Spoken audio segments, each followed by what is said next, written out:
Chaque jour dans La France bouge, on aime revenir sur l'histoire d'une marque, d'une entreprise, d'une association qui a traversé les années, les générations et qui fait la fierté de notre beau pays, Et le planning la en est un. France. Et le planning en est un, le planning familial. Bonjour Sarah Durocher. Bonjour. Vous êtes la coprésidente nationale du planning familial. Le planning est né en 1956. À l'époque, ça s'appelait la maternité heureuse, c'est bien cela ? Oui, c'est tout à fait ça. On a bien évolué. Entre-temps, il faut juste savoir qu'au départ, c'était des médecins, c'était des femmes bourgeoises, protestantes, qui avaient l'intention et la volonté d'accueillir les demandes de femmes qui étaient un moyen de contraception, de parler des couples, des situations de couple. Ça veut dire qu'on parlait d'intimité. Tout d'un coup, ça devenait un peu plus politique et ça sortait du privé. Et ça a été une des premières étapes.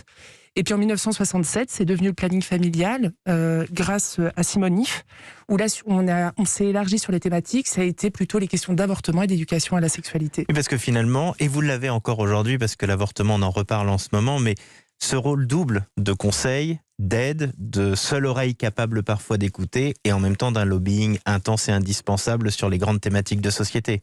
En fait, je crois que la force du planning à travers toutes les générations, puisqu'on a plus de 65 ans, ça a été toujours d'être sur le terrain, d'accueillir. Il faut savoir aujourd'hui que le planning accueille plus de 350 000 personnes par an. Des femmes et des hommes. Des femmes et des hommes. Découvert Alors avec ça Elisabeth, m'a c'était contre-intuitif. énormément, choquée. je vais que vous pour moi, le planning répondre. familial, c'est les femmes, c'est l'accès à la contraception, l'IVG. Mais quand j'ai vu que les hommes venaient, ils demandent quoi, les hommes, là-bas ? En fait, il faut savoir que le planning, on accueille 350 000 personnes par an, comme je vous disais. On a 72 associations en métropole et dans les DROM.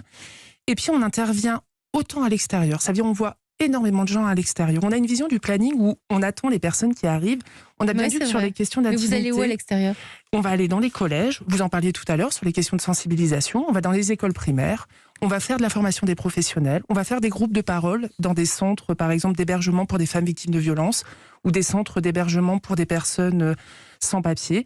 On va déployer un nombre d'actions où l'objectif, c'est de faire connaître le planning, de bien sûr faire de l'éducation à la sexualité en continu, et à un moment donné, de faire connaître le planning, parce que pousser la porte du planning, c'est pas si simple pour toutes et tous. Mais le Covid a dû complètement vous compliquer la tâche. Comment tous ces gens pour qui vous étiez la seule oreille, ou en tout cas une oreille indispensable, le distanciel, c'est compliqué quand même. L'intimité est plus compliquée en Je distanciel. crois que la force des associations, c'est de pouvoir s'adapter. Et on avait un objectif, c'était de ne pas perdre le lien avec les personnes.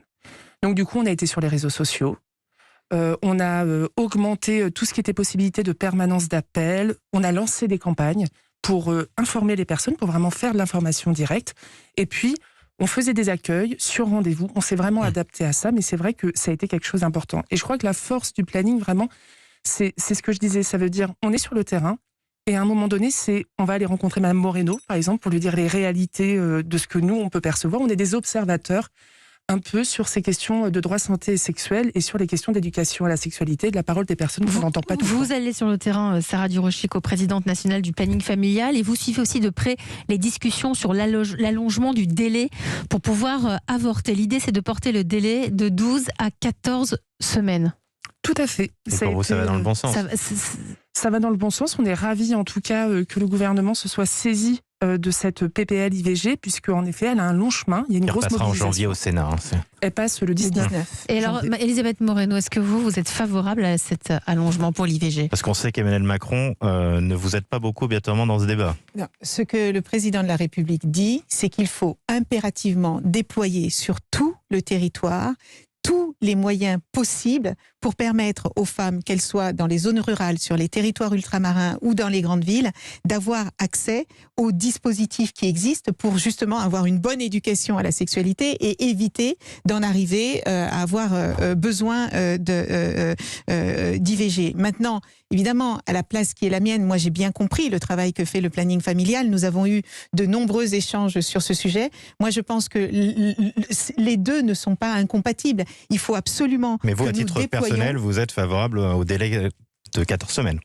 À titre personnel, évidemment, je ne peux qu'y être. Vous savez, le droit à l'IVG est quelque chose qui a été combattu de longue haleine. Vous vous souvenez de toutes les difficultés qu'avait rencontrées Simone Veil lorsqu'elle avait défendu cette loi.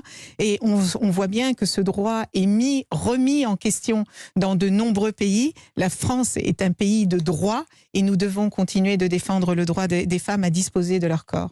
Le planning familial. Merci à vous, Sarah Durocher, d'être venue dans La France Bouge, nous faire découvrir, nous raconter l'histoire de cette belle association dont nous avons tous tant besoin.